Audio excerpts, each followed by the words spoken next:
நம்மள நிறைய பேர் வந்து ஒரு சேஃபான இன்வெஸ்ட்மெண்ட் அப்படின்னாலும் சரி, நம்மளோட மணி சேஃபான ஒரு இடத்துல இருக்கணும், அட் த சேம் டைம் ஒரு கம்மியான ரிட்டர்ன்ஸ் இருந்தாலும் போதும் அப்படின்னு சூஸ் பண்ற ஒரே விஷயம் வந்து எஃப்டி தான். அதாவது ஃபிக்ஸட் டெபாசிட் தான். ஸோ ஃபிக்ஸட் டெபாசிட்ல நம்ம இன்வெஸ்ட்மெண்ட் பண்ணதுக்கு அப்புறம், அதாவது மணியை நம்ம டெபாசிட் பண்ணி வச்சதுக்கு அப்புறம் நம்மளுக்கு எமர்ஜென்சியா ஃபண்ட் ஏதாவது நம்மளுக்கு எமர்ஜென்சி மணி தேவைப்பட்டுச்சு அப்படின்னா உடனே நம்ம வந்து எஃப்டியை நம்ம வந்து க்ளோஸ் பண்ண யோசிப்போம். ஸோ எஃப்டியை நம்ம க்ளோஸ் பண்ணிடலாமா அப்படின்னு. ஆனால் இந்த எஃப்டியை மெச்சூரிட்டிக்கு முன்னாடியே க்ளோஸ் பண்ணலாமா அப்படின்ற டவுட் வரும். At the same time close பண்ணா எவ்வளோ லாஸ் வரும் அப்படின்ற மாதிரி டவுட்ஸ் வரும். நார்மலாகவே எஃப்டியை ப்ரீ மெச்சூராக க்ளோஸ் பண்ண முடியுமா அப்படின்னு கேட்டால் கட்டாயம் க்ளோஸ் பண்ண முடியும். அது பாசிபிளான ஒரு விஷயம் தான். ஆனால் அந்த டிசிஷனை எடுக்கிறதுக்கு முன்னாடி, அதாவது அந்த டிசிஷனை எடுத்த உடனே வந்து பிரேக் பண்ணுறதுக்கு முன்னாடி அந்த எஃப்டிக்கு வரக்கூடிய இன்ட்ரெஸ்டுடைய லாஸாக இருக்கட்டும், அதே மாதிரி பெனால்ட்டியாக இருக்கட்டும், லோன் ஆப்ஷனாக இருக்கட்டும், இது எல்லாமே வந்து எஃப்டியை க்ளோஸ் பண்ணுறதுக்கு முன்னாடி செக் பண்ணக்கூடிய முக்கியமான விஷயங்களாக வந்து சொல்கிறாங்க. ஸோ இந்த வீடியோவில் நீங்கள் எஃப்டி வந்து இன்வெஸ்ட்மெண்ட் பண்ணியிருக்கீங்க, ஆனால் நான் வந்து எனக்கு எமர்ஜென்சியாக ஃபண்டு தேவைப்படுது, நான் என்ன மாதிரி விஷயங்களை கவனிக்கணும், என்ன மாதிரி விஷயங்களுக்கு முன்னாடி நான் எஃப்டியை க்ளோஸ் பண்ணணும். ஸோ எஃப்டியை க்ளோஸ் பண்ணுறவங்க தெரிஞ்சுக்க வேண்டிய முக்கியமான 5 இம்பார்ட்டன்ட் பாயிண்ட்ஸை தான் வந்து இந்த வீடியோவில் சொல்ல போகிறேன். ஸோ டீட்டெயிலாக பார்க்கலாம் வாங்க. இதில் ஃபர்ஸ்ட் பாயிண்ட், இன்ட்ரெஸ்ட்டு ஃபுல்லாக கிடைக்குமா அப்படின்றது தான் முக்கியமான பாயிண்ட் தான். இன்ட்ரெஸ்ட் தான். ஸோ நீங்கள் எஃப்டியை 3 இயர்ஸ்க்கு, அதாவது 7% இன்ட்ரெஸ்ட்டுக்கு வச்சுருக்கீங்க அப்படின்னா ஒரு வருஷத்துலேயே நீங்கள் எஃப்டியை க்ளோஸ் பண்ணணும், அதாவது ப்ரீ மெச்சூர் க்ளோஸ் பண்ணணும் அப்படின்னு நினைக்கிறீங்க. அப்போது 3 இயர்ஸ்க்கான எஃப்டி ஃபிக்ஸ் பண்ணப்பட்ட அந்த 7% இன்ட்ரெஸ்ட்டு அப்படியே கிடைக்கும், அதாவது முழுசாக கிடைக்கும். நான் 3 வருஷம் தான் போட்டிருக்கேன், ஒரு வருஷத்தில் தான்ப்பா எடுத்திருக்கேன், ஒரு வருஷம் இருந்திருக்கல என்னோட அமௌண்ட்டு, ஸோ எனக்கு 7% கிடைக்குமா அப்படின்னு கேட்டால் உங்களுக்கு 7% கிடைக்கவே கிடைக்காது. நார்மலாகவே நீங்கள் எஃப்டியை எவ்வளோ டைம், எவ்வளோ காலம், எவ்வளோ டென்யூர் நீங்கள் வந்து வச்சுருக்கீங்க அப்படின்றதுக்கு தாண்டியும் அந்த பீரியடுக்கு அப்ளிகபிளாக இருக்கிற அந்த இன்ட்ரெஸ்ட் ரேட் பேஸ் பண்ணி தான் இன்ட்ரெஸ்ட் வந்து மறுகணக்கீடு பண்ணுவாங்க அப்படின்ற மாதிரி பேங்க் சைடில் தான் சொல்லுவாங்க. அதனால் இயர்லியாக க்ளோஸ் பண்ணுறதுக்கு முன்னாடி நீங்கள் ஸ்டார்டிங்கில் கால்குலேட் பண்ண அந்த இன்ட்ரெஸ்ட் ரேட் கிடைக்கும் அப்படின்ற மாதிரி ஆக்சுவலாக நம்பக்கூடாது. அப்படி கிடைக்காது. கிடைக்கக்கூடிய இன்ட்ரெஸ்ட் ரேட்டு கம்மியாக இருக்கிறதுக்கான சான்சஸ் அதிகமாகவே இருக்குது அப்படின்னு சொல்கிறாங்க. ஸோ இதுதான் இன்வெஸ்டர்ஸ் கவனிக்க வேண்டிய ஒரு முக்கியமான பாயிண்ட்டு. ஸோ நீங்கள் எஃப்டியை ப்ரீ மெச்சூர் பண்ண போகிறீங்க அப்படின்னா நீங்கள் ஸ்டார்ட் பண்ண இன்ட்ரெஸ்ட் ரேட்டு அப்படியே கிடைக்கும் அப்படின்ற மாதிரி நினைக்கக்கூடாது. அப்படி கிடைக்காது. So second point penalty. So நம்ம ஏதாவது எஃப்டியை ப்ரீ மெச்சூர் பண்ணோம் அப்படின்னா பெனால்ட்டி இருக்குமா அப்படின்ற டவுட் வரும். பல பேங்க்ஸில் ப்ரீ மெச்சூர் வித்ட்ரால் பண்ணுறப்போ பெனால்ட்டி சார்ஜ் இருக்குது, பல பேங்க்ஸில் எக்ஸ்ட்ராவாக இருக்குது அப்படின்ற மாதிரியும் சிலர் சொல்கிறாங்க. ஸோ இது bank FD scheme and terms and கண்டிஷனை பொறுத்து மாறும் அப்படின்ற மாதிரியும் சில பேங்க்ஸில் இருக்குது அப்படின்னே சொல்லலாம். ஸோ பெனால்ட்டி இருக்குது.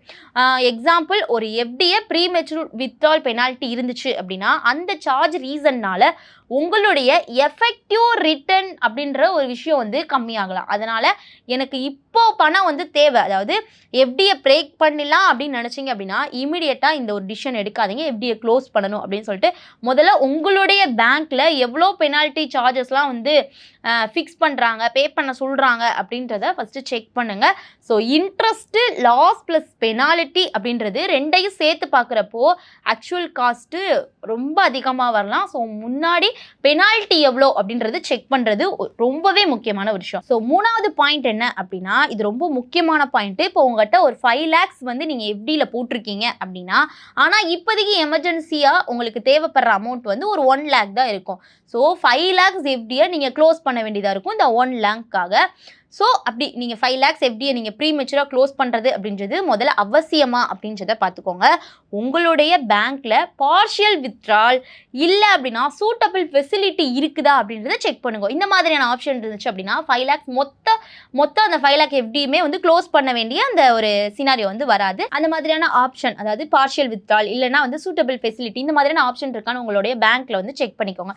ஏன் அப்படின்னா உங்களுடைய முழு எஃப்டியும் பிரேக் பண்ணிட்டீங்க அப்படின்னா பேலன்ஸ் அமௌண்ட்டுக்கும் சரி, இன்ட்ரெஸ்ட் பெனிஃபிட்டும் சரி, ரெண்டுமே வந்து இம்பேக்ட் ஆகலாம். ஸோ அதனால் எனக்கு இப்போதைக்கு ஆக்சுவலாக எவ்வளோ மணி தேவைப்படுது அப்படின்றது, அதாவது 5 lakhs இருக்குது, உங்களுக்கு 1 lakh தேவைப்படுது அப்படின்றதுக்காக 5 lakhs மொத்தமாக எடுக்க வேணாம் அப்படின்றது தான் வந்து இந்த ஒரு பாயிண்டோட ஒரு முக்கியமான விஷயமா இருக்குது. ஸோ நீங்கள் உங்களுக்கு எவ்வளோ ஆக்சுவல் மணி தேவைப்படுது அப்படின்றத கால்குலேட் பண்ணிவிட்டு அதுக்கப்புறம் அதுக்கேற்ற மாதிரியான ஆப்ஷன்ஸ் இருக்கா அப்படின்றத பேங்க் சைட்லேருந்து கேட்டுக்கோங்க.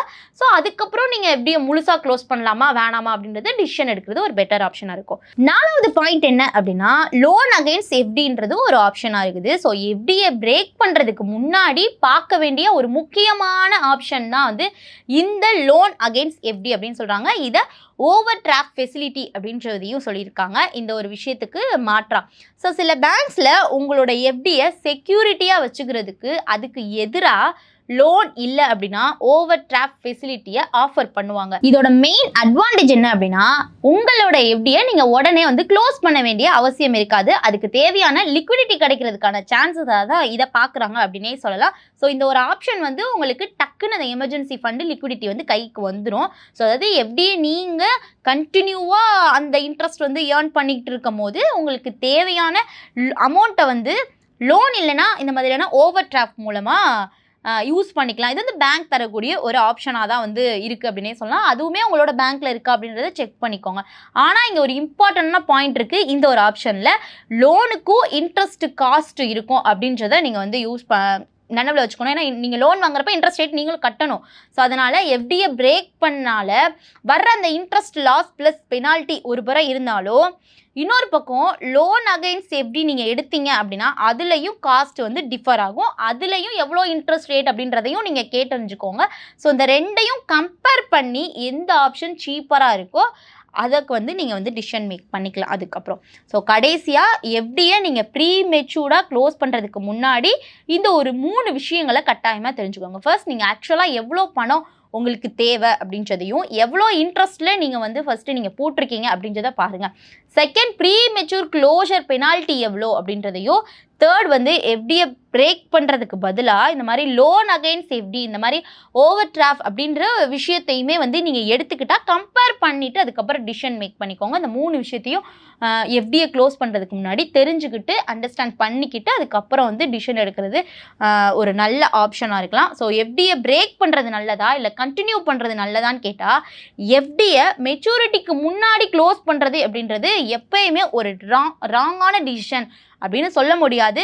ஜென்யூன் எமர்ஜென்சி தேவைப்பட்டுச்சு அப்படின்னா கட்டாயம் எல்லாருமே அவங்கவுங்க பணத்தை எமர்ஜென்சிக்காக தான் அங்கே வச்சுருப்பாங்க. ஸோ எஃப்டியை அந்த சமயத்தில் நீங்கள் வந்து க்ளோஸ் பண்ணிக்கலாம்.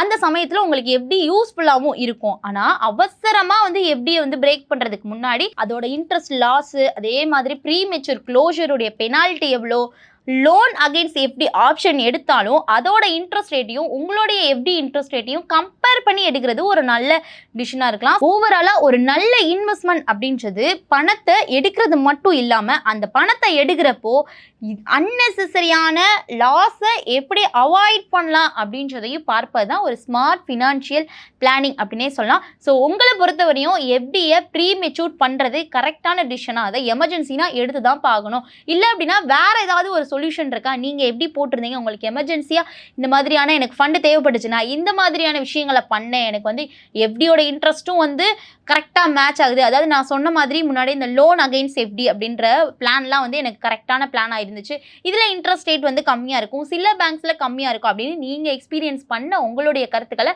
மறக்காமல் கமெண்ட்ஸ் சொல்லுங்கள். மோர் இன்ஃபர்மேஷனுக்கு நம்ம சேனலை ஃபாலோ பண்ணிக்கோங்க. சென்னை மற்றும் கோயம்புத்தூரில் நடந்த ஈடி தமிழுடைய பவர் ஆஃப் வெல்த் நிகழ்ச்சிக்கு மிகப்பெரிய ஒரு ஆதரவை நீங்கள் கொடுத்தீங்க. நெக்ஸ்ட் வந்து நம்ம துபாயில் இந்த நிகழ்ச்சியை நடத்த திட்டமிட்டு இருக்கோம். செப்டம்பர் மந்த் வந்து நடக்க போகுது. இந்த நிகழ்ச்சியில் நீங்கள் பார்ட்டிசிபேட் பண்ணணும் அப்படின்னு விரும்புனீங்க அப்படின்னா கீழே இருக்கக்கூடிய கூகுள் ஃபார்மில் உங்களுடைய நேம், அப்புறம் உங்களுடைய மொபைல் நம்பர், இமெயில் ஐடியை வந்து நீங்கள் கொடுங்க. எங்கள் டீம் வந்து உங்களை கான்டாக்ட் பண்ணுவாங்க.